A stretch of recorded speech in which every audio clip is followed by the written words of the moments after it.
ओम श्री परमात्मने नमः। ओम श्री गुरुभ्यो नमः। ओम मातृशक्तये नमः। ओम असतो मा सद्गमः तमसो मा ज्योतिर्गमः मृत्योर्मा। ओम शांति शांति शांति। ब्रह्म सूत्र कक्षा 93। नमस्ते आचार्य जी। जी। प्रश्न है आचार्य जी।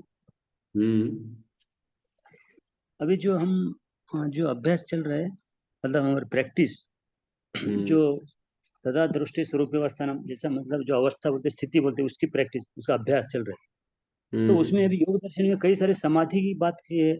तो यही यही प्रैक्टिस करना कि फिर वो समाधि पहले लगाए, अलग अलग समाधि, ये प्रोग्रेस पहला खत्म होने के बाद ये अगला होता है, ऐसा कुछ बहुत सारे उसमें विश्लेषण है योग दर्शन में। तो ये हम उसी राइट ट्रैक में, हमारे इतना ही मतलब शांत रहने की स्थिति में प्रैक्टिस यही है क्या? उसमें और कुछ आगे आगे कैसे इसको समझे, अलग अलग समाधियों के वगैरह कुछ उसके बारे में हम वरी करें क्या? चित्त निरोध, पूर्ण चित्त निरोध तो अंतिम चीज है। वैसे योग दर्शन के अनुसार यहाँ वेदांत में भी निर्विकल्प समाधि बोलते हैं, और वहां पर संप्रज्ञात समाधि, यहाँ सविकल्प समाधि, ऐसे दो नाम अलग अलग प्रयोग करते हैं। वेदांत में सविकल्प और निर्विकल्प शब्दों का प्रयोग है, संप्रज्ञात और असंप्रज्ञात शब्द प्रयोग नहीं होता है यहाँ। सविकल्प और निर्विकल्प ऐसे दो शब्द प्रयोग होते हैं। एकाग्रता और निरोध, चित्तवृत्ति निरोध, बाह्य ज्ञान का निरोध, अपने सिवाय किसी और को जानना, अपने द्वारा अपने जानना, ये भी नहीं है। वहां पर एक सूत्र है बृहदारण्यक में, यत्र नान्यत पश्यति नान्यत शृणोति नान्यत विजानाति स भूमा, अथ यद अन्यत पश्यति अन्यत शृणोति अन्यत विजानाति तद अल्पम। तो इस छांदोग वचन की व्याख्या करते हुए वहां पर आचार्य ने कहा है कि अपने द्वारा अपने को जानना क्या इसका तात्पर्य है, तो उसका भी मना कर दिया कि अपने द्वारा अपने को जानना भी नहीं कह रहे। उसमें तो फिर एक मैं जानने वाला हो गया और एक जिसको मैं जान रहा हूं। ऐसे बुद्धि से दो विभाग कर लेते हैं। अपना आंतरिक जो बुद्धि तत्व है, उस बुद्धि के ही दो विभाग कर रहे हैं। एक ज्ञाता, जैसे मैं सुखी हूं तो एक सुख का ज्ञाता है और एक सुख है। मैं भयभीत हूं, एक भय है और एक भय को जानने वाला है। मैं शांत हूं, यहाँ पर भी एक शांति है और एक शांति का ज्ञाता है। तो ये जितने भी रूप हैं ये सविकल्प समाधि के रूप हैं, निर्विकल्प समाधि नहीं है। बाह्य बोध सर्वथा नहीं होना चाहिए, और अंदर जो बोध है, इस तरह से जो भेद पूर्वक बोध है ना, ये भी बाह्य बोध की तरह ही है। इसलिए अखंडाकार वृत्ति बोलते हैं वेदांत में। अखंडाकार वृत्ति, अखंडाकार वृत्ति वही होती है जिसमें विशेषण विशेष्य, या जिसमें ज्ञाता ज्ञेय का भेद जा नहीं रहता है, पूर्ण शांति मात्र होती है। तो इतना जल्दी तो वो तो ठीक है, हम अभ्यास कर रहे हैं, और ये आवश्यक नहीं कि पहली भूमि ईश्वर प्रणिधान यदि हम सिद्ध करें तो सब चीजें अपने आप भी सिद्ध हो जाती है। ऐसा भी योग दर्शन में एक जगह कहा है कि ईश्वर प्रणिधान यदि हमारा सद जाता है, समाधि सिद्धि ईश्वर प्रणिधानात्, तो उत्तर उत्तर जो आवश्यक है हमारे लिए हमारे जीवन के लिए, मुक्ति के लिए, निर्द्वंद जीवन के लिए जो आवश्यक है वो सब मिलता रहता है। कुल मिलाकर के हमें 3 काम करने हैं ना, इस बात का हमेशा ध्यान रखना है। एक काम है, जगत से हमारा शरीर का संबंध है, जगत से हमारे शरीर का पोषण होता है, खाना पीना होता है, तो शरीर जगत के काम आ जाए, जिससे इसका काम चलता है उसके काम आ जाए ये शरीर। काम आने का अर्थ यह है कि हमारे शरीर से, हमारे किसी भी एक्टिविटी से हमारी उसमें चेतना में इस बात को बिठाना चाहिए कि किसी न किसी को लाभ मिल जाए, मेरे इस कर्म से किसी कोई ना कोई लाभान्वित हो जाए। एक संत तो पूरा का पूरा, जिनका मैं कहता रहता हूँ फ्लाइट बाबा, वो तो बोलते नहीं है, एक आध वाक्य बोलते हैं, थोड़ा विनोदी स्वभाव के हैं, और जैसे मैं उनको प्रणाम करता हूँ तो ये बच्चों के साथ शैतानी नहीं करनी चाहिए ऐसे कहेंगे। मैंने अपने को बच्चा कहेंगे और प्रणाम कर शैतानी कहेंगे। मतलब उनसे, जिनको वो पूज्य मानते हैं और वो उनको झुक करके प्रणाम करें, तो यूं कहेंगे कि देखो बच्चों के साथ शैतानी नहीं करनी चाहिए। थोड़े विनोदी स्वभाव के हैं। तो एक दिन हमने हवन किया और हवन के बाद वो बैठे थे, तो हमने कहा महाराज कोई आप भी कोई वाणी सुना दो। तो बोले हमने तो वो बम्बई वाला शास्त्र है ना वो पढ़ रखा है। बम्बई वाले शास्त्र में हमारे को तो मानी वो जो बॉलीवुड का जो गाने वगैरह होते हैं उसको बम्बई वाला शास्त्र कहते हैं। बॉलीवुड, बॉलीवुड का जो बॉलीवुड और क्या है, कई वुड है ना, बॉलीवुड माने विदेशी। हाँ तो बॉलीवुड के वो जो है ना वो शास्त्र हमने तो पढ़ रखा है। एक वाक्य बोल दिया, किसी गाने की एक पंक्ति बोल दी कि मनुष्य के जीवन की सार्थकता इसी में है कि किसी के काम आ जाए। तो जो भी वो करते हैं उसमें उनकी दृष्टि रहती है ये कि मेरी एक्टिविटी से किसी को काम आ जाए, लाभ मिल जाए किसी। तो हमारा शरीर जो है ना, जैसे वो अपने हाथ से 50-50 किलो आटा की रोटी बना करके गायों को खिलाते हैं, और वो फ्लाइट में सफर करते हैं, तो वो कहते हैं चलो एयरलाइंस की सेवा तो हो रही है ना। वो तो घूमते रहते हैं, जैसे इस यहाँ से बॉम्बे चले गए, बॉम्बे से फिर दिल्ली आ गए, दिल्ली से कलकत्ता चले गए, तो फिर कहेंगे कि वो एयरलाइंस की सेवा तो हो रही है ना। और जिधर से भी जाएंगे वो एयरपोर्ट से गुजरेंगे तो 10-12 हजार की चॉकलेट बांटते हुए जो है ना उनको आगे निकल जाते हैं। जो वहां पर खड़े सिपाही होते हैं और तरह तरह के ड्यूटी पर जो तैनात लोग हैं ना, उनको चॉकलेट देते हुए आगे निकल जाते हैं। मैं ये सारा उदाहरण इसलिए दे रहा हूं कि हमारा जीवन, जो शरीर का संबंध जगत के साथ है, हमारी अपनी सामर्थ्य के अनुसार हमारा सामर्थ्य दूसरों के काम आ जाए, ये हमारी चेतना में बैठ जाना चाहिए। हमारे पास पैसे हैं तो दूसरों के काम आ जाए, किसी न किसी रूप में काम आ जाए, सार्थक निरर्थक नहीं, किसी के काम आ जाए बस। ऐसे ही भोजन है तो दूसरों के काम आ जाए, वस्त्र हैं तो दूसरों के काम आ जाए, इस तरह से हम विचार करें।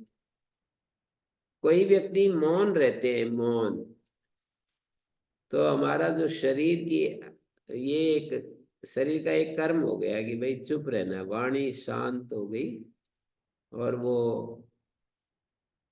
बस मौन में है। तो ये जो हमारी मौन की स्थिति है, ये भी मेरे इस शरीर की चेष्टाओं से, जो वाणी का मैंने निरोध किया हुआ है, ये किसी न किसी को काम आ जाए। ये ऐसे भाव हमारे को भाव बनाना है, वो तो अपने आप हो जाएगा। मैं कर रहा हूं ऐसा ना करके, ये मेरे शरीर की जो हर क्रिया, हर एक्टिविटी दूसरे के काम आ जाए। बस पढ़ाना किसी के काम आ जाए, भाषण करना किसी के काम आ जाए, पैसा किसी के काम आ जाए। यदि किसी व्यवस्था के अनुसार हमारे पास कोई पैसा आ गया है तो वो दूसरे के काम आ जाए। तो देखिए, एक चीज तो ये करना ही पड़ेगा कि अपने पास जो सामर्थ्य है, पैसे के रूप में, पद के रूप में, वाणी के रूप में, शरीर के रूप में, दिमाग के रूप में, लेखनी के रूप में, वो दूसरे के काम आ जाए। और अपने लिए हम कुछ न चाहें, साधना के राह में ये मेरे को सबसे महत्वपूर्ण है। यदि कोई कर सके तो, इस काम को कोई कर सके तो ये बहुत जरूरी है कि कामना मुक्त होकर के जीना। अपने लिए हमें कुछ नहीं चाहिए, हमारे पास जो है वो किसी के काम आ जाए, और बदले में हमें किसी से कुछ चाहिए नहीं। ये भी दूसरा, चेतना में दूसरी बात है जो बिठानी है हमको, कि हमें किसी से कुछ नहीं चाहिए। मन में ऐसा बिठाना है कि हमें किसी से कुछ नहीं चाहिए। वो तो समय पर भोजन मिल गया, और ये सब तो प्रकृति का एक प्रवाह है, वो हमें भोजन दे रहा है। पर अपनी तरफ से इच्छा नहीं करनी कि मेरे को ऐसा भोजन, वैसा भोजन, मेरे को ये सुविधा, वो सुविधा।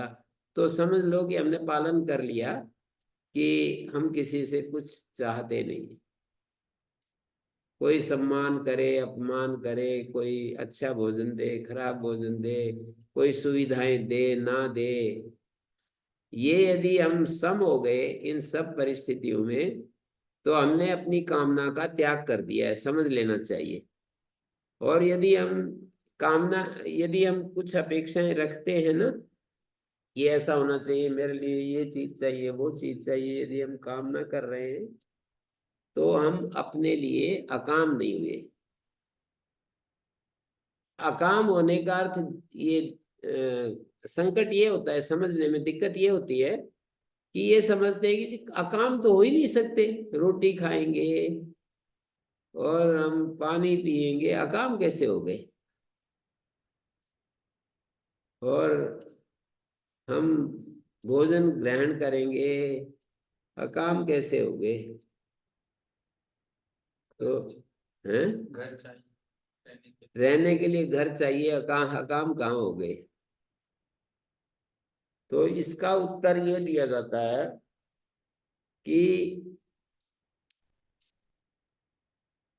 प्रकृति के द्वारा हम, हमारी योग्यता के अनुसार हमें चीजें मिलेंगी, हम ना चाहें। जैसे बस में सफर करने के लिए मिले तो बस में कर लो, और यदि कार मिल गई तो कार में कर लो, और पैदल यदि सफर करने के लिए मिल रहा है तो पैदल कर लो। हमारी सामर्थ्य योग्यता के अनुसार चीजें मिलती हैं। पतंजलि योग पीठ के स्वामी जी को तो हेलीकॉप्टर आदि, विमान आदि मिलेंगे, क्योंकि उनकी योग्यता उस तरह की है, इतना ज्यादा उन्होंने सेवा कर दी है कि उनकी योग्यता इतनी बन गई कि अब वो यहाँ से दिल्ली जाएंगे तो हेलीकॉप्टर तुरंत व्यवस्था में खड़ा मिलेगा। तो इस तरह से मैं कह रहा हूँ, किसी को फर्स्ट क्लास एसी वो जो है गाड़ी मिल रही है, किसी को सेकंड क्लास, किसी को थर्ड क्लास, किसी को ये मिलता है सामान्य जो कोच है ना, उसी में बैठकर सफर करना पड़ता है। स्लीपर और जनरल। स्लीपर है, और स्लीपर के भी नीचे जो है बिना ही रिजर्वेशन के जनरल, सैकड़ों लोग भरे पड़े रहते हैं, ठसा ठस, एकदम जगह ही नहीं होती है खड़े होने की भी। तो एक योग्यता की बात है जी, वो यदि मिल गई तो उसमें भी सही है, उसमें क्या फर्क पड़ता है।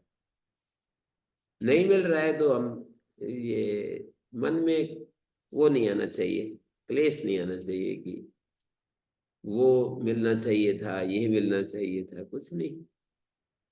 अकामता अपने लिए बहुत जरूरी है। यदि साधक कोई जीवन में उन्नति करना चाहता है, अकामता का ये अर्थ नहीं है कि कर्म छोड़ देना, कर्म के फल की इच्छा का त्याग कर देना, ये अकामता है।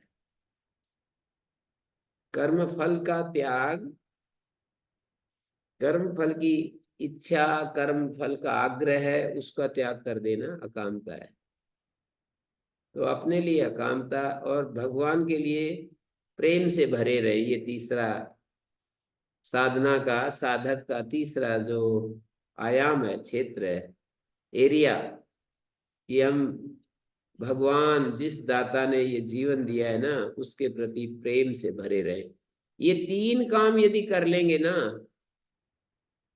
तो बाकी सोचने की कोई बात ही नहीं है, बिल्कुल खत्म हो जाता है पूरा। तीन बातों में सब कुछ आ गया। श्री अरविंद ने तीन बातें थोड़ा दूसरे ढंग से प्रस्तुत की हैं, उन्होंने भी, उनका भी ट्रिपल योग है। ये जो मैंने कहा ये भी ट्रिपल योग बन गया कि सामर्थ्य दूसरों के काम आ जाए, अपने लिए दूसरों से कुछ नहीं चाहिए, और भगवान के लिए प्रेम से भरे रहे, आनंद से निरंतर उस से प्यार करें। प्यार करना तो जानते ही हैं हम, ऐसा थोड़ी है कि हम प्यार करना ही नहीं जानते। हम जो चाहते हैं वो प्यार ही तो चाहते हैं दूसरों से। तो हम भगवान को प्यार कर सकते हैं, ऐसा नहीं है कि जी हमें तो पता ही नहीं कैसे प्यार किया जाता है। अपने को कोई व्यक्ति कठोर बोलता है तो तुरंत हम प्रतिक्रिया करते हैं कि बोलना नहीं आता, ऐसे क्यों बोल रहे हो। इसका अर्थ है कि वो प्रेम पूर्वक अपेक्षा करते हैं हमें कि इसको ठीक बोलना चाहिए। तो ये तीन बातें हम, स्वामी शरणानंद जी महाराज की हैं ये तीन बातें। जग की सेवा, खोज अपनी, प्रीति उससे कीजिए, जिंदगी का राज है ये जान कर जी लीजिए। अपने लिए अकामता, जगत के लिए हमारा साधन, हमारा शरीर, हमारी वाणी, हमारा मौन,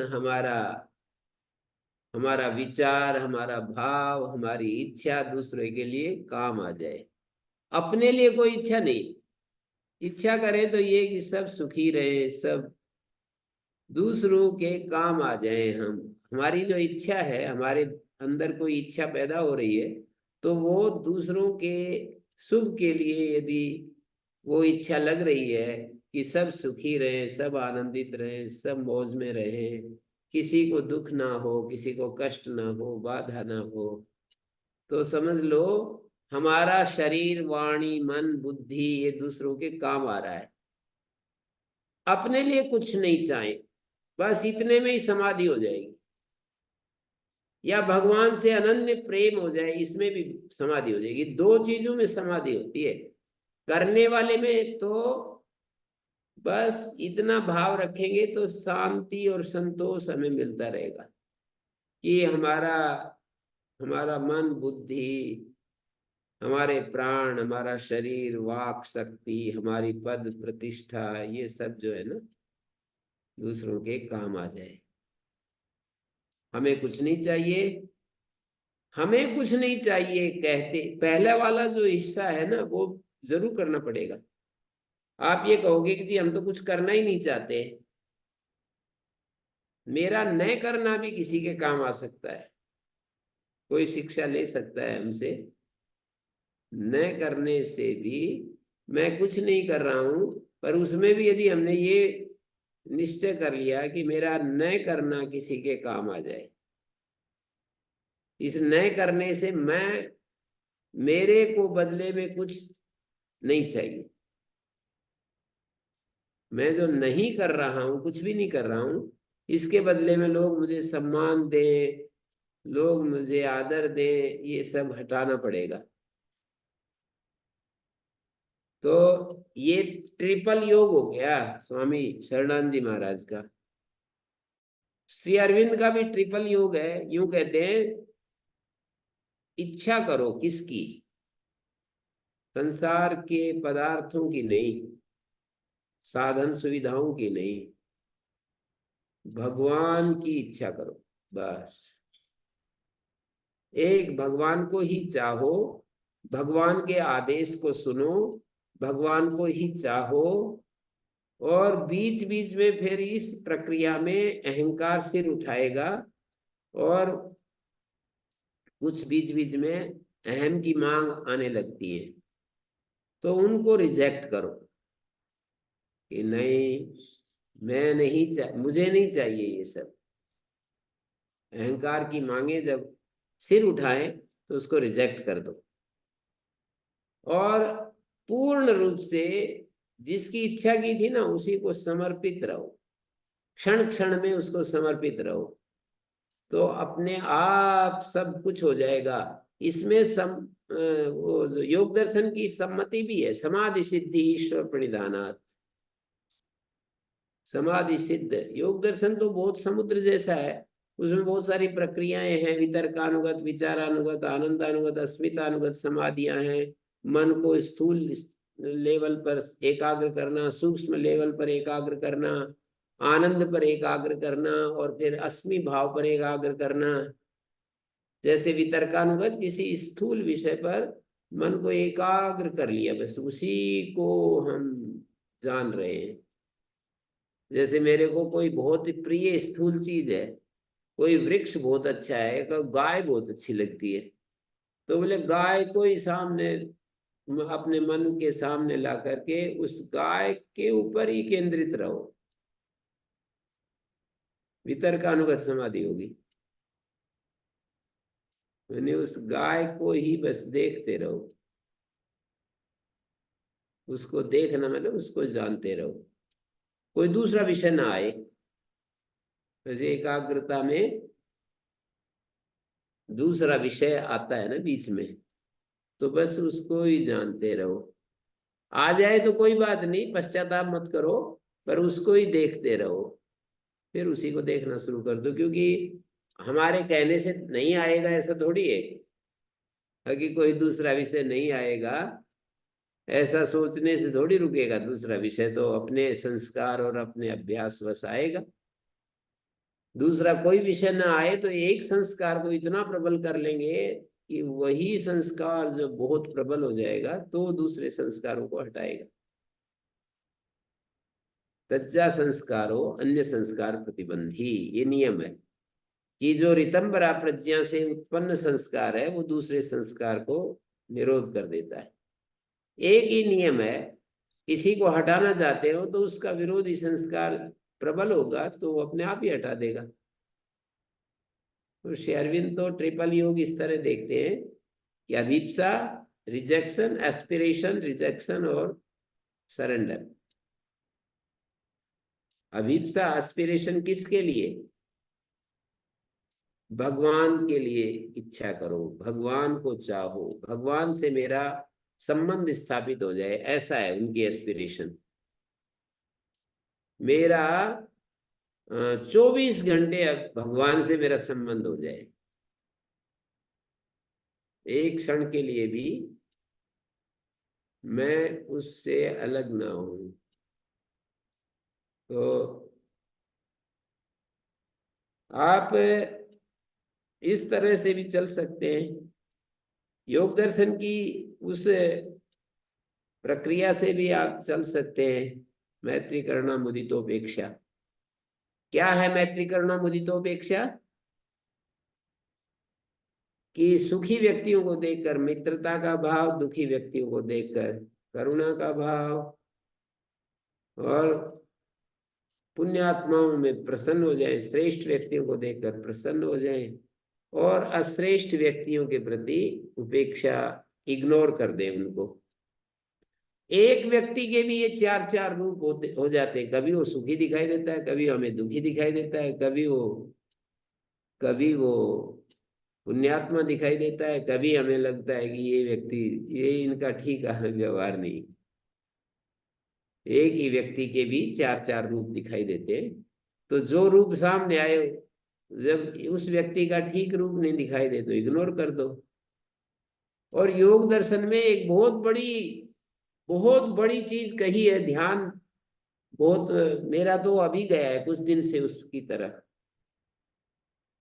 कि प्रज्ञा रूपी पहाड़ के ऊपर चढ़ करके योगी शोक मुक्त हो जाता है और इस संसार को शोक में डूबा हुआ नीचे देखता है ऊपर से, कि ये संसार तो भाई बहुत ज्यादा दुखी है। तो दुखी को देख करके तो करुणा आएगी। बस संसार के प्रति योगी की मैत्री करुणा मुदितोपेक्षा में से एक चीज में योगी की बचेगी, ऐसा कहा है, केवल करुणा। सुखी तो कोई दिखेगा ही नहीं, और पुण्यात्मा कोई दिखेगा ही नहीं उसको। एक सामान्य प्रक्रिया है, एक योगी की प्रक्रिया कह रहा हूं। सामान्य जीवन का जो ढंग है उसमें सुखी दुखी पुण्यात्मा श्रेष्ठ और अश्रेष्ठ चारों दिखते हैं, पर एक ऐसी स्थिति है योगी की जब प्रज्ञा प्रसाद मारुई है, अशोच्या शोचतो जनान। अब स्वयं तो शोक नहीं करता है, पर दूसरे लोग शोक में डूबे हुए हैं, कितना बेचारे घूम रहे हैं, चक्कर काट रहे हैं इधर से उधर, जैसे कि सड़क के ऊपर खड़े हो जाए ना, तो हम ध्यान से देखें तो हमें लगेंगे कि उद्देश्यहीन होकर के संसार ऐसे ही प्रवाह में इधर से उधर भाग रहा है। यदि हम उससे अलग करके अपने आप को दृष्टा बनकर और चीजों को दृश्य के रूप में देखें ना, तो ऐसा लगेगा कि ये संसार कैसे जो है इधर से उधर वैसे ही चक्कर काट रहा है। तो फिर करुणा आएगी, पापियों के प्रति भी करुणा, पुण्यात्माओं के प्रति भी करुणा, क्योंकि पुण्यात्मा भी बेचारे समझ नहीं रहे हैं कि ये जो पुण्य अर्जन कर रहे हैं ना, यही पुण्य उनके उसका वो गले की फांसी बनने जा रहा है। पुण्य करेंगे, एक अच्छा जन्म मिलेगा, फिर वही प्रक्रिया शुरू हो जाएगी, फिर वही संबंध, वही आकर्षण, वही राग द्वेष, वही अहंकार ईर्ष्या द्वेष। पुण्य से साधन अधिक मिल जाएंगे, इतना ही तो है। हमें अच्छा घर मिल जाएगा, अच्छे माता पिता, संपन्न माता पिता मिल जाएंगे, और पुण्य से यही सब मिलेगा। कहीं राजा बन जाएंगे, कहीं उद्योगपति हो जाएंगे, कहीं व्यापार में सफलता मिल जाएगी, इतना ही तो होगा। उसमें क्या होगा? मान लीजिए कोई आदमी ये सारी सुविधाएं भोग रहा है, और कोई व्यक्ति कहता है कि मुझे कुछ नहीं चाहिए इनमें से, जंगल में अकेला बैठा है। तो दोनों को शास्त्र भी कहता है और अनुभव भी कहता है कि दोनों एक ही धरातल पर खड़े हैं। शास्त्र भी ये बताता है और अनुभव भी ये बताता है कि कोई फर्क नहीं है दोनों में। श्रोत्रियस्य च अकामहतस्य, ऐसा शब्द आता है। कामनाओं का जो मारा हुआ नहीं है, ऐसा जो श्रोत्रिय व्यक्ति है ना, वो बस तृप्त हो जाता है। तो इसमें प्रश्न कीजिए। अब मैंने दो ये धाराएं आपके सामने रखी, योग दर्शन की ये मैत्री करुणा मुदितोपेक्षा, और संसार को एक ऐसे करुणा भरी निगाह से देख रहे हैं, सारे संसार को,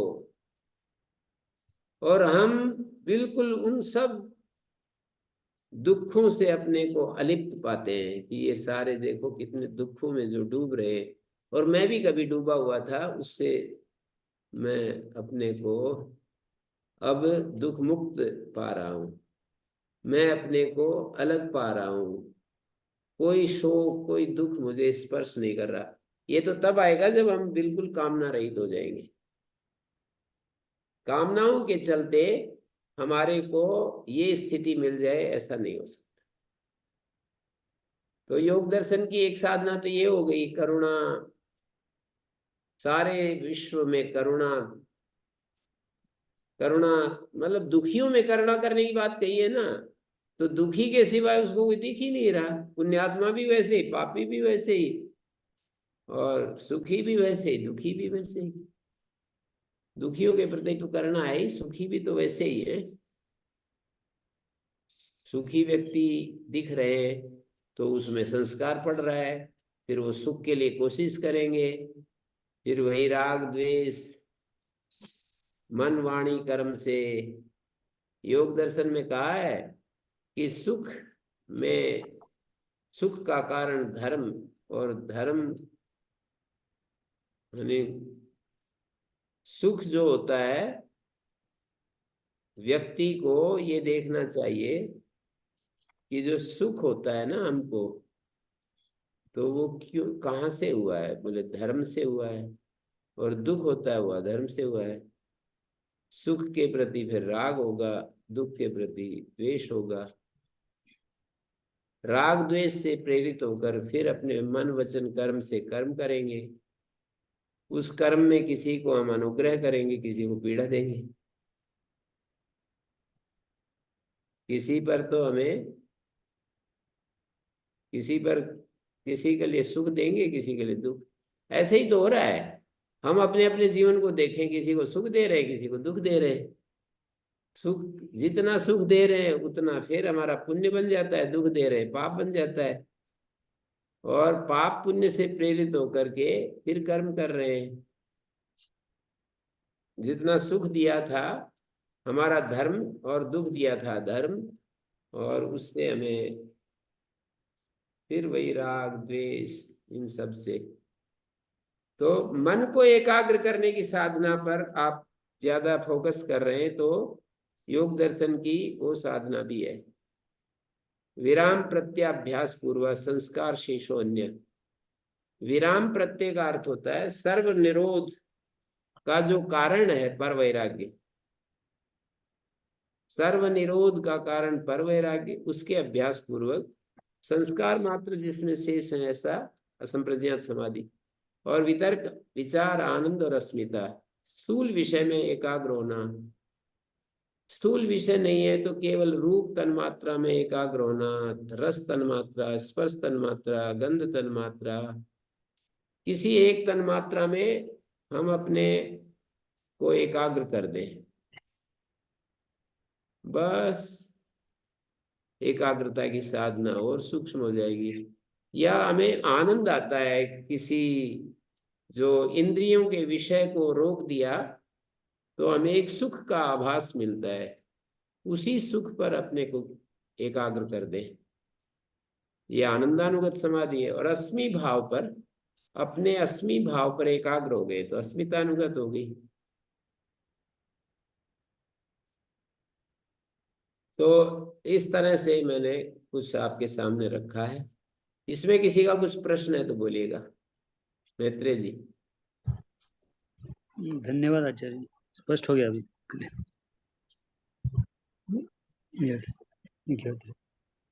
नमस्ते गुरुजी।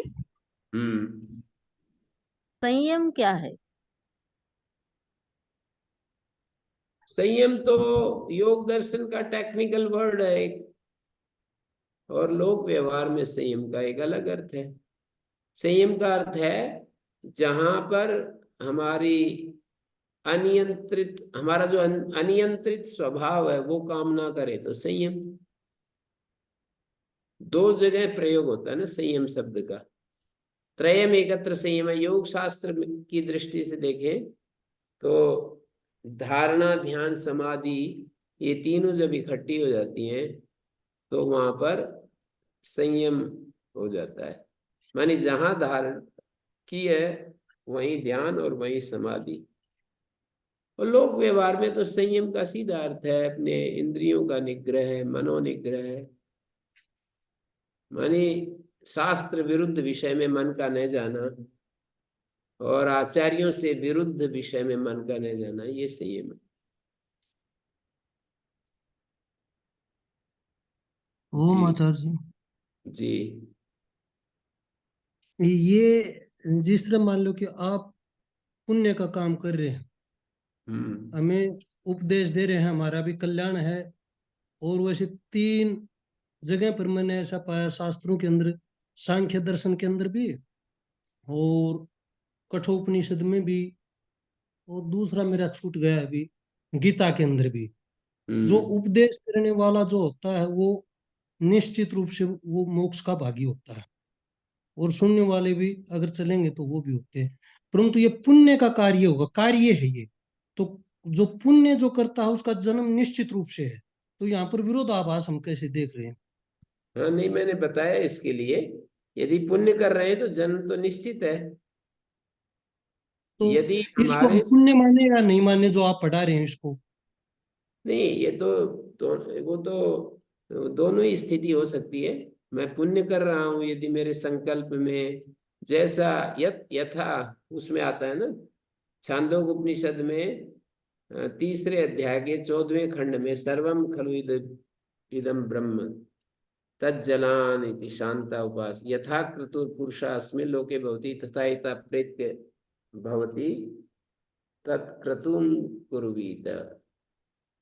यथा क्रतु, जैसा संकल्प होता है वैसा यहां से जाने के बाद होता है।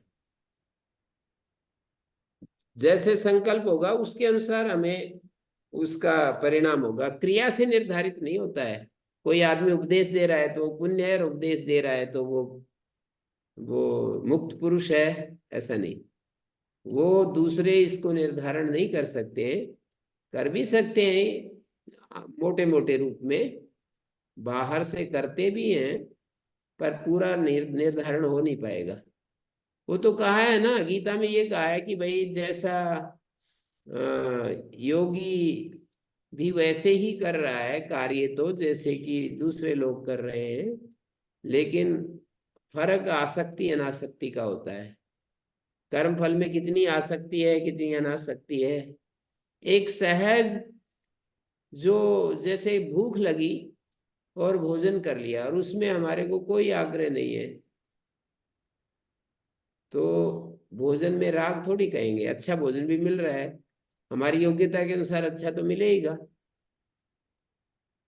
सामान्य लोगों से अच्छा ही मिलेगा ना, योग्यता आचार्य हमारी जी, कैसी है। हम्म, तो खैर उसमें राग राग और द्वेष मुख्य बंधन है। राग और द्वेष यदि हमारा नहीं है तो पुण्य नहीं होगा। इसी तरह अस्मिता नहीं है और हम कर्म भी कर रहे हैं पर अस्मिता नहीं है, मानी मैं कर्ता के रूप में नहीं हूं, तो पुण्य नहीं होगा। मैं केंद्र में आना चाहिए जब पुण्य करते हैं, तो मैं कर रहा हूं कहते नहीं है।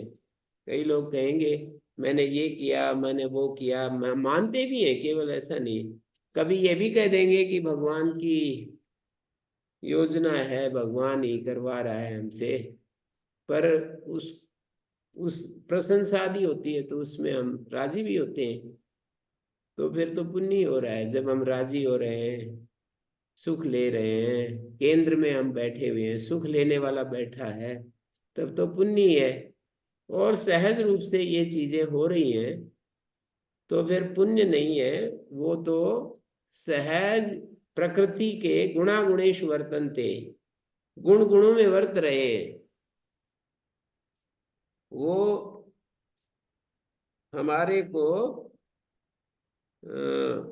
उसको हम पुण्य नहीं कहेंगे कि जहाँ केवल सहज एक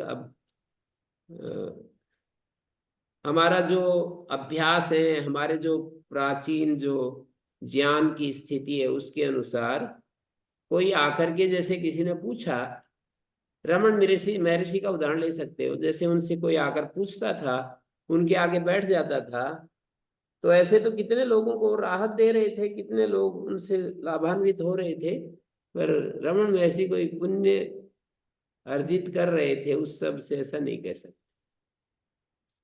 श्री अरविंद आश्रम में हजारों साधक रहते थे और वो कितने लोग उनसे लाभान्वित हो रहे थे, तो श्री अरविंद पुण्य संचय कर रहे थे, ऐसा नहीं कह सकते। महर्षि दयानंद कितने हजारों हजारों लोगों को मार्ग दिखा रहे थे, युग युगों तक दिखाते हैं, उसी जीवन काल में नहीं, आगे भी आने वालों को दिखा रहे हैं, तो उनका तो पुण्य बहुत ज्यादा होना चाहिए, कुछ भी नहीं। ऐसे आप समझते हैं। महापुरुषों को उदाहरण सामने रख करके कुछ भी नहीं, और सामान्य आदमी तो जो करेगा वो पुण्य ही करेगा,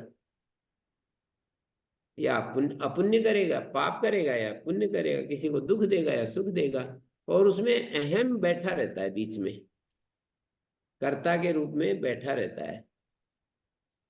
तो गीता में श्री कृष्ण ने जो बुद्धिमान पुरुष की परिभाषा दी है ना, कर्मणि अकर्म या पश्येत अकर्मणि च कर्म यः स बुद्धिमान मनुष्येषु स कृत्स्न कर्म कृत नरा। मनुष्यों में वो बुद्धिमान है, वो संपूर्ण कर्म का करता है कि जो कर्म होते जा रहे हैं पर भीतर कोई कर्म रहित है, मतलब केंद्र में कुछ भी कर्म नहीं हो रहा है। कुछ चीज ऐसी है, कर्मणि अकर्म यह पश्येत, कर्म के बीच में अकर्म को देख रहा है, आत्मा का जो अकर्म स्वभाव है उसको भी देख रहा है। और कर्मणि कर्मणि च अकर्म, कर्मणि अकर्म यह पश्येत अकर्मणि च कर्म। और सामान्य रूप से बाह्य रूप से उसने कर्म का निरोध कर दिया, फिर भी कर्म जो चित्त का संकल्प है ना कि मैं कर्म नहीं करूंगा क्योंकि कर्म बाधक है और इसलिए मैं कर्म निरोध कर रहा हूं, तो वो कर्म हो रहा है उसका, अकर्म में भी कर्म चल रहा है। और एक स्थिति वो है, आचार्य शंकर, रमन महर्षि, स्वामी दयानंद जैसे लोग कर्मणि या कर्म ये वाली स्थिति उनमें है। साधारण आदमी, साधक जब इस रास्ते पर आगे बढ़ता है तो कहता है कि भाई कर्म नहीं करूंगा, कर्म व्यापार नहीं करूंगा, बिजनेस नहीं करूंगा, मैं आश्रम में सेवा भी नहीं करूंगा, नहीं करूंगा कह रहा है, तो इसमें भी कर्म उसका चालू है, क्योंकि कर्म का कर्ता न करने वाला भी एक कोई मौजूद है। जैसे कर्म का करने वाला होता है वैसे न करने वाला भी कोई अभी जीवित है। तो न करने वाला जीवित है तो कर्म तो चल ही रहा है। कर्म का करने वाला जैसे जीवित रहते हुए कर्म चलता है, ऐसे न करने वाला भी जीवित है तो कर्म चलता है। ये बड़ी सूक्ष्म बात है, यदि समझ में आ जाए तो धन्य हो जाते हैं, नहीं तो फिर कोई उपाय नहीं है इससे निकलने का। या तो हमने जो निर्णय और निष्कर्ष निकाल लिए फिर उसी को दोहराना चाहते हैं, हम दूसरों से भी वही सुनना चाहते हैं। कुछ निष्कर्ष तो सभी निकालते रहते हैं कि भाई साधना में कर्म बाधक है, ऐसा कोई निष्कर्ष निकाल लिया और फिर कर्म छोड़ रहा है, कोशिश कर रहा है, छोड़ तो नहीं सकता पर कोशिश कर रहा है कि मैं कर्म नहीं करूंगा। अब नहीं करूंगा, ये जो न करने का संकल्प जो कर रहा है वो कर्म कर रहा है, क्योंकि अभी जीवित है संकल्प करता। और रमन महर्षि जैसे लोग सुबह से शाम तक कर्म कर रहे होते हुए भी कर्म नहीं कर रहे होते। अकर्मणि कर्म या पश्येत और कर्मणि अकर्म, ये दो स्थितियां अलग अलग। एक ज्ञानी की स्थिति है कर्म में अकर्म की स्थिति, और एक अज्ञानी की स्थिति है अकर्म में कर्म की स्थिति। कर्म त्याग में भी कर्म हो रहा है, ये अज्ञानी की स्थिति है। और ज्ञानी की स्थिति है कर्म करते हुए भी अकर्म की स्थिति है। इनको हम समझते हैं अच्छे से, मैं तो अच्छे से समझता हूँ, कम से कम मैं अपनी तो उदाहरण दे सकता हूँ। कभी कभी मैं कर्म करता हूँ और वो भी स्थिति मुझे पता है कि कर्म नहीं करता हूँ। कर्म हो रहे हैं फिर भी नहीं कर रहा हूं मैं, कर्म चल रहे हैं फिर भी नहीं करता। और कभी कभी मैं चुपचाप बैठा हूं पर वहां पर भी कर्म चल रहे हैं। तो ये समझना पड़ेगा इन दोनों स्थितियों को। हाँ जी, और कोई बोलिए। ओम आचार्य जी, जी शायद हो सकता है कुतर्क की श्रेणी में हो तो इसको एक और न रख देना, और अगर कुछ हो तो बताना।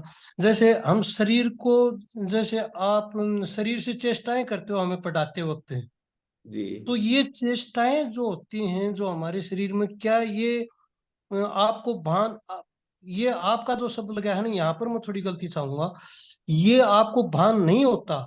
अगर होता है तो फिर बाद में हम कैसे उससे क्या समझें इसको, कि जैसे भाई मैं क्रियाएं कर रहा हूँ और शरीर इसको भाषित कर रहा है, और नहीं भाषित होता है तो आगे क्रियाकलाप खत्म हो मैंने तो जाएंगे। बता ही दिया, इनको बताया नहीं जा सकता अपनी अंदर की स्थिति। जैसे मैं अभी सावधान हूँ, मैं अप्रमाद की स्थिति में हूँ, तो कर्म नहीं होते, कर्म करने वाला बीच में केंद्र में नहीं होता है। और मैं प्रमाद की स्थिति में होता हूँ, तो कर्म करने वाला तो तैयार रहता है। प्रमाद और अप्रमाद को समझेंगे तो समझ सकते हैं। जैसे वहां पर ना एक सनत सुजात पर्व है महाभारत का। विदुर जी महाराज पूरा उपदेश सुन रहे हैं धृतराष्ट्र से, और आखिर में कहते हैं, भाई अब मैं आगे ब्रह्म विद्या का उपदेश देने का अधिकारी नहीं हूं, आपको ब्रह्म विद्या सुननी है तो सनत सुजात को बुला लीजिए, वो आपको सुनाएंगे। अपने अपनी असमर्थता प्रकट करते हुए विदुर जी ने बहुत सारा उपदेश दिया, पर फिर बोले और ब्रह्म विद्या के बारे में सुनाओ। बोले उसका अधिकारी मैं नहीं हूं, आप सुनत सुजात को बुला लो। सनत सुजात बुलाए जाते हैं।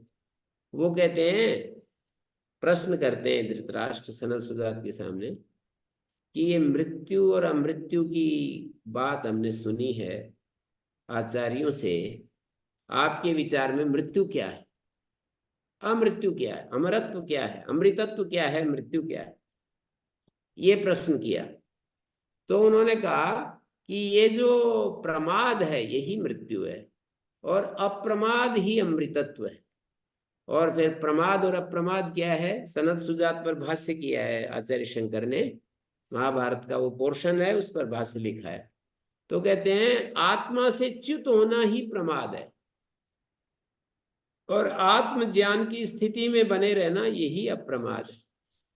तो अप्रमाद अमृतत्व है, और आत्मा से च्युत होना अर्थात अहंकार का आ जाना बीच में, शरीर के साथ, वाणी के साथ, पैसे के साथ, रूप के साथ, अपने स्टेटस के साथ, इन सब के साथ तादात्म्य होकर के हम जो अस्मिता, योग दर्शन में जिसको का अस्मिता क्लेश, यही प्रमाद है। और आत्म स्वरूप में रहना ही अप्रमाद है।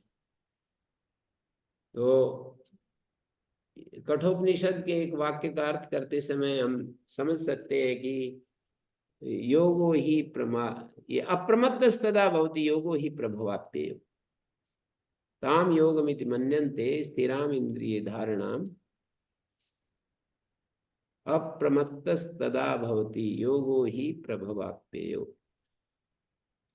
अप्रमाद का विधान किया जा रहा है, क्योंकि योग आने जाने वाला है। ऐसा नहीं है कि एक बार योग प्राप्त हो गया तो वो बस हो गया, पत्थर की तरह या किसी हीरे की तरह हमें मिल गया तो बस वो हमारे हाथ में आ गया, अब नहीं खिसकेगा। एक मेरे मित्र ने बताया कि मैं बैठा हुआ था, उसने, हम कमरे में बैठे हुए थे, चारों तरफ से बंद था कमरा।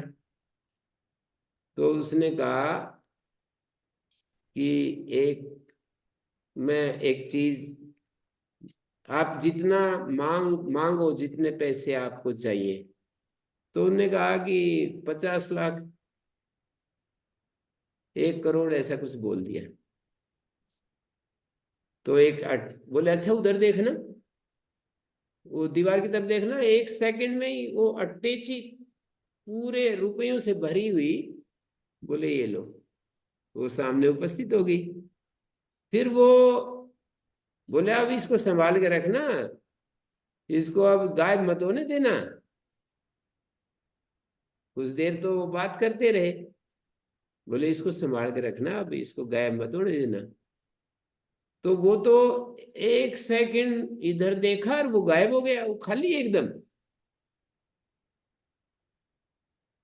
तो ऐसे ही योग है, 1 सेकंड में आ जाता है, 1 सेकंड में चला जाता है।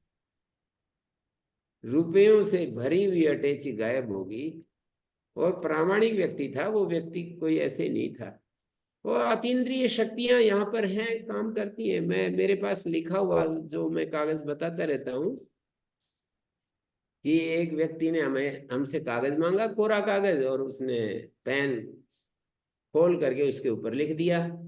और हम सब बैठे देख रहे थे। ऐसा थोड़ी कि उसने हमारी आंखें बांध दी, बस एक मंत्र पाठ किया और वो तो लिख गया। जो मेरे से कहा कि क्या पूछना चाहते हो पूछो, मैंने पूछा और वो लिख दिया।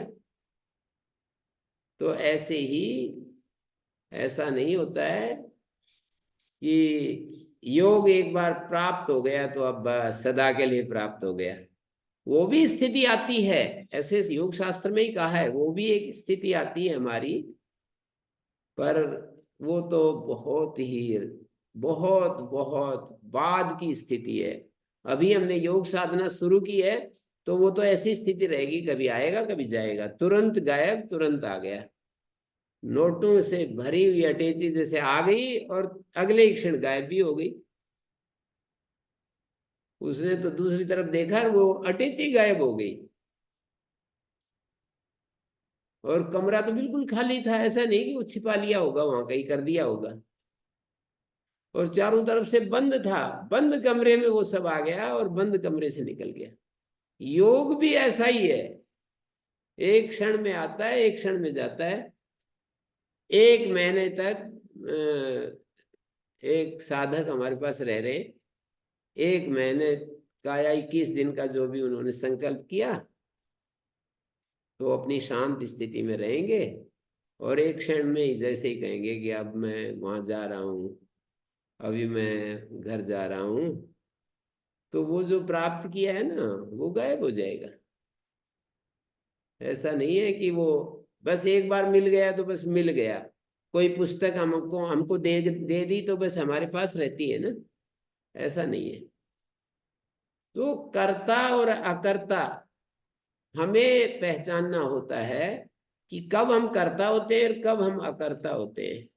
यदि हम कर्ता होते हैं तो पुण्य, हमारे अच्छे कामों का जो, हमारे द्वारा जो अच्छे कर्म निष्पन्न होते हैं वो हम पुण्य कर्ता माने जाते हैं। बुरे कर्म होंगे तो अपुण्य पाप माना जाएगा। कर्म से, क्रिया से उसका संबंध नहीं है कि कोई व्यक्ति, मैंने रमन महर्षि श्री अरविंद आचार्य शंकर का उदाहरण दिया, वे पुण्य संचय नहीं कर रहे, कहाँ, कर्म तो बहुत ज्यादा उनके उग्र कर्म थे, सुबह शाम तक लगे हुए हैं, कर्म नहीं हो रहे। मैं ये उदाहरण नहीं दे रहा हूं कि मैं भी वैसा ही हूं, मैं ऐसे ऐसे मैं आपको भ्रांति में नहीं डाल रहा हूं कि मैं भी तो ऐसा ही हूं, पर ये भी एक स्थिति होती है। कर्म करने वाले की एक स्थिति होती है, कर्म न करने वाले की एक स्थिति होती है। ये न करने वाला जो व्यक्ति है वो भी कर्म कर सकता है और करने वाला भी नहीं कर सकता। कर्म करता हुआ भी नहीं कर रहा है, ऐसी स्थिति होती है, और कर्म न करता हुआ भी कर रहा है, ये स्थिति होती है। तो यदि कर रहा है तो पुण्य संचय होगा। कर्म में अकर्म की स्थिति आनी चाहिए, कर्म में अकर्म की स्थिति आनी चाहिए, अकर्म में कर्म की स्थिति तो बंधक बनेगी। बाहरी रूप से अकर्म और अंदर से कर्म तो बंधक बनेगी।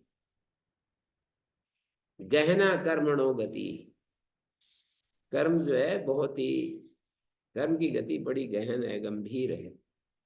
हाँ जी, और कोई किसी का कुछ प्रश्न है तो पूछिएगा। जी ओम गुरु जी। जी कल आपने आत्मा के 5 विशेषण बता रहे थे गुरु जी, अपरिणामी, निर्विकार, नहीं, वो तो योग शास्त्र में लिखे हैं ना, वही मैंने बताए थे। चिति शक्ति अपरिणामिनी 1, अप्रतिसंक्रमा 2, दर्शित विषया 3,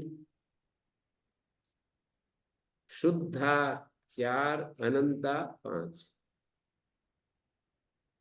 योग सूत्र में व्यास भाष्य में ये पंक्ति मिलती है, चिति शक्ति अपरिणामी प्रतिसंक्रमा दर्शित विषया च शुद्धा च अनंता च।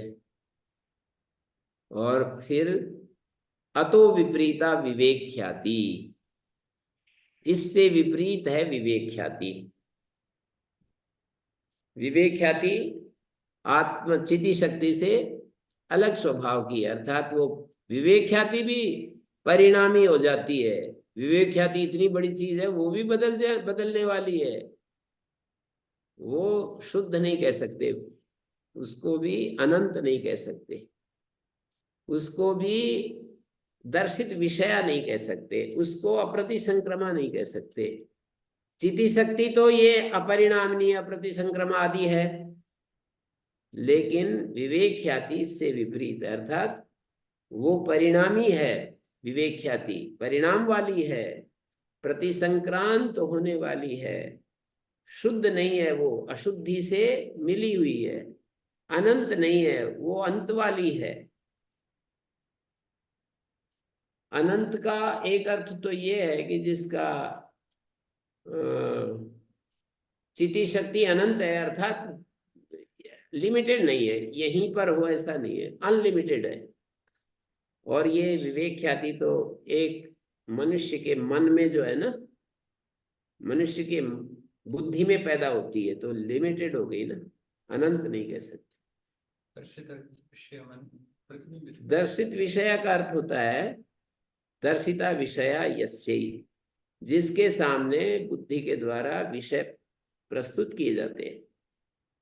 तो बुद्धि के द्वारा चिति शक्ति के समक्ष विषय आते हैं ना, सारे विषय वहीं तो जाते हैं। चेतन ही उनका जानकार होता है ना। बुद्धि विषय जो भी विषय देखती है वो उसके द्वारा जाने जाते हैं, दिखाए गए हैं विषय जिसके लिए, ऐसी होती है चिति शक्ति। चिति शक्ति के लिए विषय दिखाए जाते हैं, विवेक ख्याति के लिए विषय नहीं दिखाए जाते। विवेक ख्याति स्वयं चिति शक्ति के सामने प्रस्तुत होती है। जी, चिति शक्ति को दिखाए जाते हैं, ये कैसे स्टेटमेंट करेंगे गुरु? चिति शक्ति देखने वाला कौन होता है गुरु जी? बुद्धि दिखाती है, चिति शक्ति के सामने परोसती है, यूं समझ लो। जैसे हम भोजन करते हैं तो उसके सामने भोजन परोसा जाता है, ऐसे चिति शक्ति के समक्ष विषय सारे बुद्धि के द्वारा परोसे जाते हैं। इसको इतना समझेंगे कि बुद्धि के द्वारा जब विषय परोसे जाते हैं तो वो तदाकार हो जाती है, तदाकार नहीं होते तो साक्षी बनी रहती है। दो स्थितियां बनेंगी। विषय जब आएंगे, यदि विवेक ख्याति की स्थिति है तो वो चिति शक्ति उनका साक्षी बनी रहेगी, उन विषयों को सामने एकदम निर्विकार भाव में देखती रहेगी चिति शक्ति। माने चिति शक्ति एक तरफ है, विषय एक तरफ है, उनका आपस में वो तादात्म्य नहीं होता। लेकिन यदि अज्ञान प्रबल है तो चिति शक्ति भी उसके साथ तादात्म्यापन्न हो जाती है, तादात्म्य को प्राप्त हो जाती है। तो गुरु जी यहाँ ऐसा नहीं कहेंगे कि बुद्धि चिति शक्ति के आगे विषयों को दिखाती है और परोसती है, और उससे फिर वो उसका बुद्धि को ज्ञान होता है? नहीं, वो तो ठीक है, वो सब होता है। वो तो जब हम चिति शक्ति तो अप्रतिसंक्रमा है, जब तदाकार आपत्ति हो जाती है, चिति शक्ति बुद्धि के आकार को धारण कर लेती है। धारण कभी नहीं करती, पर धारण करने जैसी स्थिति बन जाती है, तो फिर क्या होता है? बुद्धि के धर्म चिति शक्ति महसूस करती है और चिति शक्ति को बुद्धि महसूस करती है। चिति शक्ति चेतन मात्र है तो बुद्धि भी चेतन जैसी हो जाती है। और बुद्धि में मैं सुखी हूँ, दुखी हूँ, भयभीत हूँ, मेरे जीवन में मैं सारा वो हो गया हूँ, होपलेस हो गया हूँ, निराश हो गया हूँ, मैं कुछ नहीं कर सकता, ये सारा आत्मा ही ऐसे अनुभव करने लगता है तादात्म्य की स्थिति में। उधर तो बुद्धि चिति शक्ति जैसी हो जाती है और उधर बुद्धि जैसा चिति शक्ति हो जाती है। गुरुजी बुद्धि चिति शक्ति जैसी हो जाती है वो तो समझ गया, ऐसा भी ये और आत्मा बुद्धि जैसी हो जाती है वो भी हम दोनों तरह से होता है गुरुजी? बिल्कुल दोनों तरह में होता है। वृत्ति सारूप्यम इतरत्र, और क्या चीज है? जी। वृत्ति सारूप्यम इतरत्र जो जिसको हम कहते हैं वो और क्या चीज है? यही है। बुद्धि जैसी आत्मा होती है, इसी को तो अस्मिता क्लेश कहते हैं। दृक् दर्शन शक्तियो एकात्मता इव अस्मिता। दृक् शक्ति और दर्शन शक्ति की एक रूपता जैसी स्थिति को ही अस्मिता क्लेश कहते हैं। तो बुद्धि में जो विषय आते हैं ना, वो उनके साथ आत्मा एकीभूत हो जाता है और आत्मा का एकत्व बुद्धि में हो जाता है। इसका अर्थ है बुद्धि में भी चेतना संक्रांत हो जाती है। बुद्धि चेतन जैसी हो जाती है। बुद्धि में सारे विषय आते हैं ना, वो आत्मा ही अपने को महसूस करता है कि मैं ऐसा हूं, मैं वैसा हूं, मैं दृष्टा हूं, मैं श्रोता हूं, मैं ज्ञाता हूं, मैं संकल्प करता हूं, मैं कर्म करता हूं, मैं भोगता हूं। ये सारे जो मैं के साथ समानाधिकरण हो रहा है ना, मैं ज्ञाता हूं, मैं भोगता हूं, मैं परेशान हूं, मैं तो शांत हूं, ऐसे जितने भी परिवर्तन है वो सारे बुद्धि में जो जो आएंगे वो आत्मा अपने स्वरूप को वैसा ही महसूस करती है। आत्मा कुछ नहीं करती, पर ये बताने के लिए यही कहेंगे तादात्म्य की स्थिति की व्याख्या और क्या हो सकती है। आत्मा कुछ नहीं करती, लेकिन तादात्म्य को समझाने के लिए यही शब्द बोले जाएंगे कि बुद्धि में जो विषय आए वो आत्मा अपने को महसूस कर रहा है, कुछ नहीं कर रहा महसूस, पर उसको शब्दों में बताने के लिए ऐसा ही भाषा बनेगी कि जब बुद्धि और आत्मा इकट्ठे होते हैं तो बुद्धि जैसी आत्मा और आत्मा जैसी बुद्धि। मोटा तो ये है, बिल्कुल एकदम से स्थूल रूप से समझाएं तो ऐसे कहेंगे आत्मा जैसी बुद्धि हो जाती है और बुद्धि जैसी आत्मा हो जाती है। चिति शक्ति मानी शुद्ध आत्मा, उस जैसी बुद्धि हो जाती है अर्थात चेतन हो जाती है, और बुद्धि जैसी आत्मा हो जाती है। इसका अर्थ है बुद्धि में तो ये सारे आते हैं, मैं भयभीत हूं, मैं सुखी हूं, मैं दुखी हूं, बुद्धि में ही तो आ रही है सारी चीजें। मैं सुखी हूं, मैं राजा हूं, मैं असाधारण हूं, मैं नंबर 1 हूं, ये सब बुद्धि में ही तो आ रहे हैं। विचार जितने भी बुद्धि में आ रहे हैं, आत्मा उसके साथ वैसा ही हो जाता है।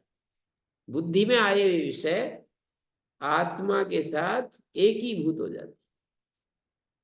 जी गुरुजी, बट हम ये भी तो कह सकते हैं यहाँ पे कि केंद्र में आत्मा तो अपरिणामी अब केंद्र में जैसा है। जैसा शास्त्र है वैसी व्याख्या कर दी मैंने, वो तो जैसा भी आपको समझ में आए कर लो, कोई बात नहीं। जी मैं तो जी। ये बता रहा हूँ कि शास्त्र वो उस सूत्र का अर्थ ऐसा ही है, सारे योग शास्त्र में ऐसा ही है कि आत्मा परिणामी है और बुद्धि परिणामी है। बुद्धि में अलग अलग विषय आ रहे हैं, बुद्धि में आए हुए विषय के साथ आत्मा एकीभूत रहता है, इसको अस्मिता क्लेश कहते हैं। उसी में भोग घटित होता है, अस्मिता क्लेश की स्थिति में ही भोग घटित होता है। यदि साक्षी भाव में आ जाए आत्मा के सामने, बुद्धि के अंदर जितने भी विषय हैं वो साक्षी के रूप में वो आत्मा एक तरफ साक्षी और दूसरी तरफ ये चीज दिखाई देने लग जाए तो अपवर्ग हो जाएगा। स्व स्वामी शक्तियों स्वरूपोपलब्धि हेतु संयोगा। स्व शक्ति और स्वामी शक्ति के स्वरूप की उपलब्धि का जो हेतु है वो संयोग है। संयोग के चलते भोग होता है, संयोग के चलते अपवर्ग होता है। पर संयोग के चलते अपवर्ग तब होता है जब संयोग में भी साक्षी भाव आ जाए। संयोग में जब तादात्म्यपन्न स्थिति आ जाती है तो भोग होता है। संयोग में 2 स्थिति बनेगी।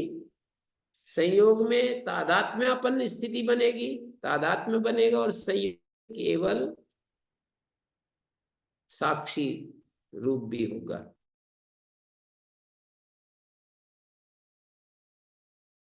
होगा तब तो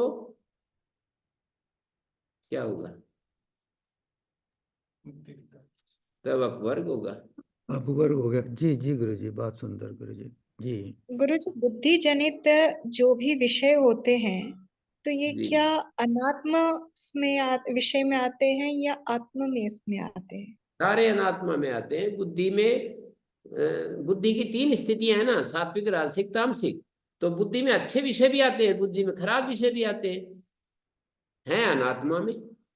जी। बुद्धि देख रही है अच्छी अच्छी चीजें, बुद्धि खराब खराब चीजें भी देख रही है। विषयों में सुख भी बुद्धि देख रही है और विषयों में दुख भी बुद्धि देख रही है। एकांत में सुख देखने वाली भी बुद्धि है और एकांत में परेशानी अनुभव करने वाली भी बुद्धि है। आत्मा की उपस्थिति में बुद्धि में ये सब होता है, ऐसा सांख्य दृष्टि है। तो गुरु जी, ऐसे तो संचित कर्म तो बहुत जन्मों के बन गए। हाँ, तो बन गए, इसीलिए तो पीछा नहीं छूटता है। तो फिर ये फिर प्रारब्ध कहलाता है और है संचित। इस तरह से देखा जाए तो अनेक कोटि जन्मों के बन गए। फिर नहीं, इससे प्रारब्ध तो इतना ही होता है, जब वो फल देने के लिए उन्मुख हो गए संचित, तो उसको प्रारब्ध कहते हैं। और जब पड़ा है, कोष में पड़ा है, खजाने में पड़ा है, तो वो संचित है। हम अब जो कर रहे हैं वो क्रियमाण है। 3 तरह के कर्म है ना। इस समय जो कर रहे हैं, जैसे आप सुन रहे हैं, मैं बोल रहा हूँ, ये कर्म क्रियमाण कर्म है। और आपके प्रारब्ध के तहत आप सुन रहे हो। हजारों लोग हैं, वो क्यों नहीं सुन रहे? आपका प्रारब्ध है, संस्कार है आपके, इसलिए सुन रहे हैं। और संचित तो कुछ क्रिया नहीं करता है, संचित तो पड़ा हुआ है, जैसे बीज भूमि में पड़ा और वो वेट कर रहा हो, जैसे वर्षा की और ऋतु की, है ना। पानी की, धूप की और ऋतु की वेट करता है ना बीज, तब वो उगे, तब अंकुरित होता है, उगता है, अंकुर फूटता है। तो ऐसे संचित तो ये है कि वो पड़े रहते हैं बिल्कुल, जन्म तो जन्म गुरु के। जी, जब तक संचित कर्म बने हुए तब तक मुक्ति नहीं है। नहीं, संचित कर्म तो क्षीण हो जाते हैं, ज्ञान से संचित कर्म क्षीण हो जाते हैं। अच्छा। प्रारब्ध क्षीण नहीं होता है, प्रारब्ध तो भोग से ही क्षीण होता है, ज्ञान से क्षीण नहीं होता प्रारब्ध। वो तो भोगना ही पड़ता है। प्रारब्ध का अर्थ है ये शरीर जो मिल गया ना, ये ज्ञान होते ही समाप्त हो जाएगा, ऐसा नहीं है। ये तो भोग से ही क्षीण होगा।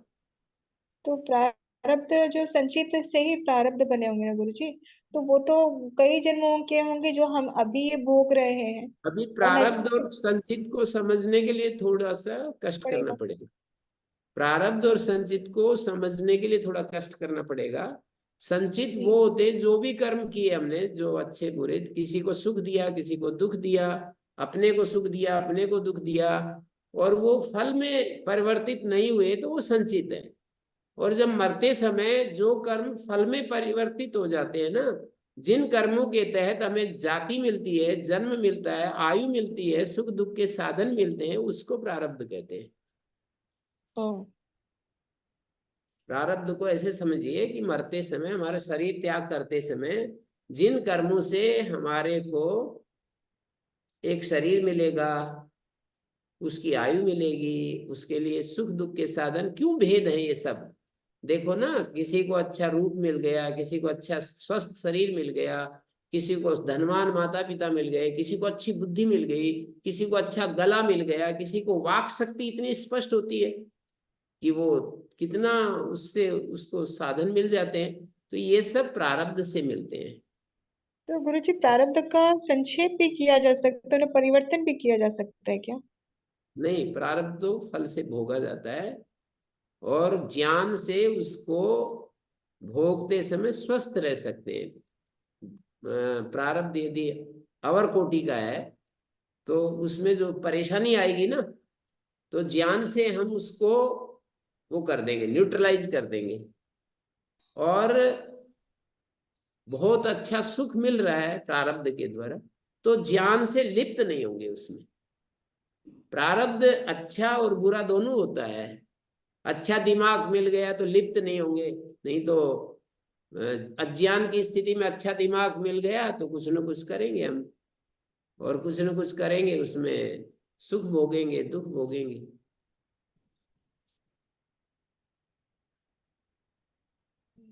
गुरुजी ये महात्माओं के साथ में भी होता है, जैसे आज कोई व्यक्ति बहुत ज्ञानी है, तपस्वी है, भगवत प्रेमी है, भगवत आचरण में है, और उनके साथ भी ऐसा देखते हैं कि किसी का कूल्हा टूट गया तो कोई बहुत महान रोग से पीड़ित है, तो ये भी इनके प्रारब्ध की वजह से ही है। हाँ जी, प्रारब्ध की वजह से। अच्छा, प्रणाम।